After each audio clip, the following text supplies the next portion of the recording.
Hello everyone, in this video I'm going to show you how I make the rain for my Japanese graphic novel.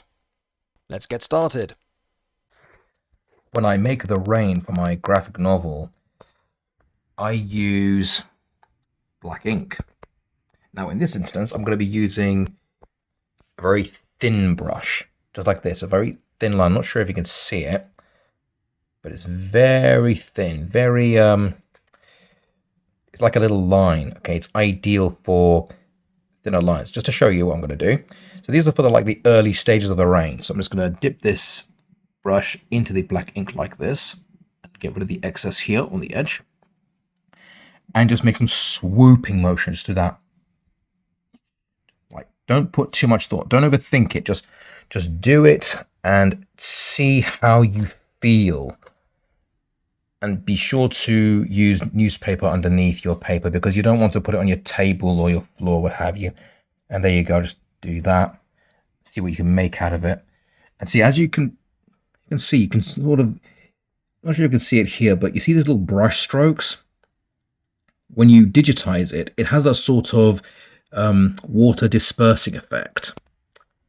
So once you put it on the computer and then put it in your page, it actually looks very naturally like rain. See, like natural water. This is not something that can be sort of, rehashed, redone, or, just repeated using a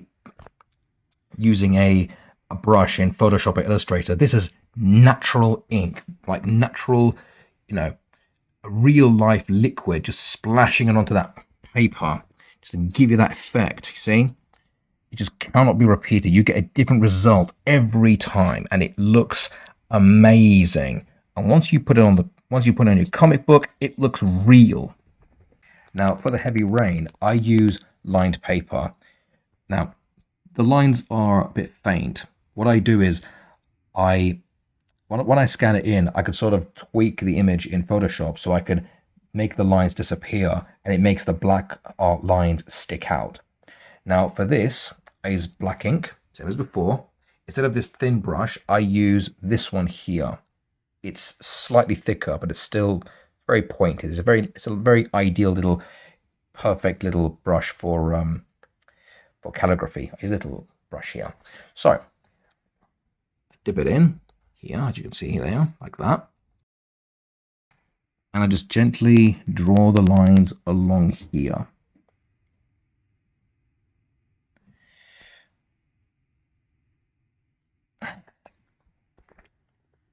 Better if I hold it. Here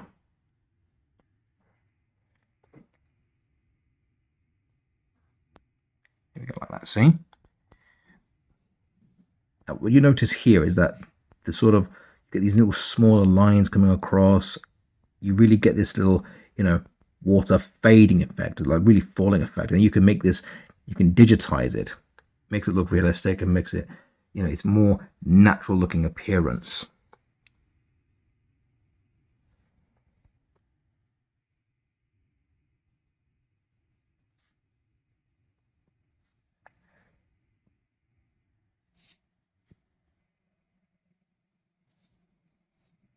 Now, do keep in mind, I'm doing this with one hand, and usually I would hold the paper with the other hand, but just to show you.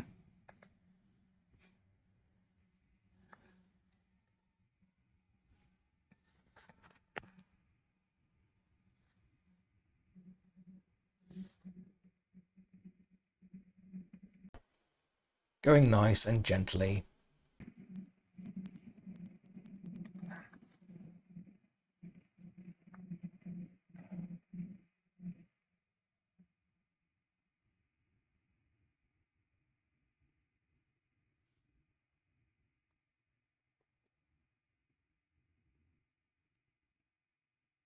And there we have it.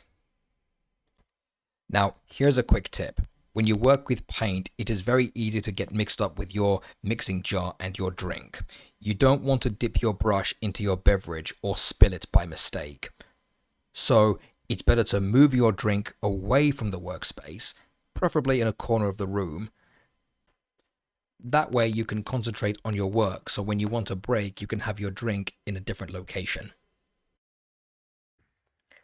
Okay, so here we are. This is one of the pages that I drew with a thick paintbrush. This is the heavy rain. There's a scanner. It's an Epson. There's this computer over here.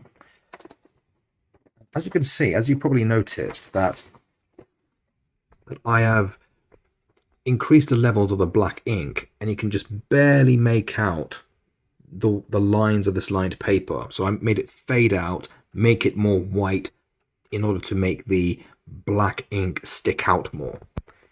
Once I've done that, I digitize it and bring it into Illustrator like this. And here it is. The ink is now all digitized, it's all been vectorized, etc. And you see here, these are the droplets. This is the sort of look, exact sort of thing I was going for. So as it falls, it becomes, it sort of breaks apart as it falls further. So now let me just turn on the gray background for a minute. I got that. Then I make them longer, like this. Now, as you can see, I broke them down one drop at a time. I scattered them to make it look more realistic. And obviously, as we all know, rain does not fall in a parallel line.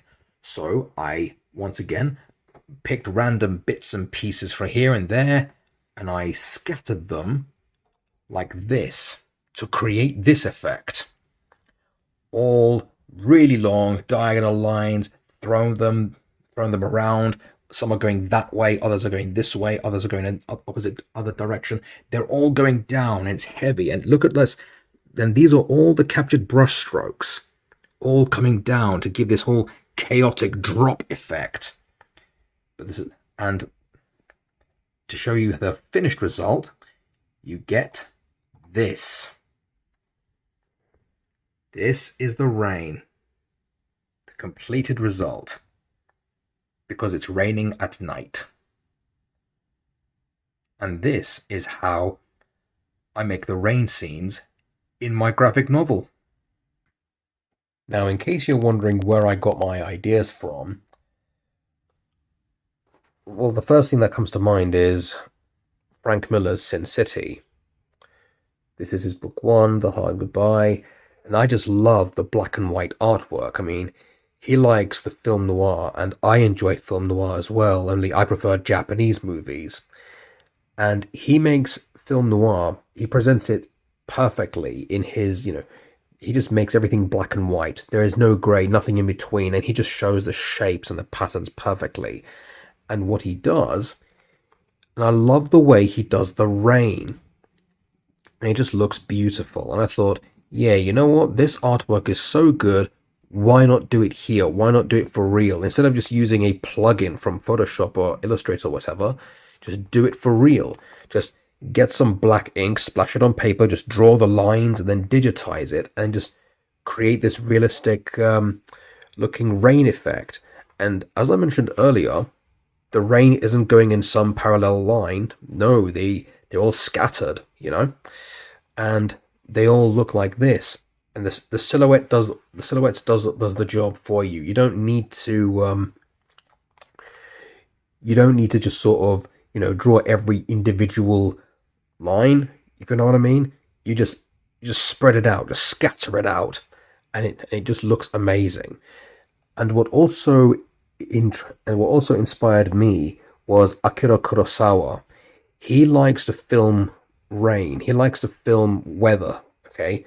Sometimes there are some of the shots in his black and white Japanese films and black and white samurai movies where he just focuses on nature, and the Japanese are known for worshipping nature, and so do I. I get my inspiration from Shintoism, and once again, this goes to show the beauty and the life of nature right there. Just show the world that the characters are in, and this is perfect, and this is where I get my inspiration from.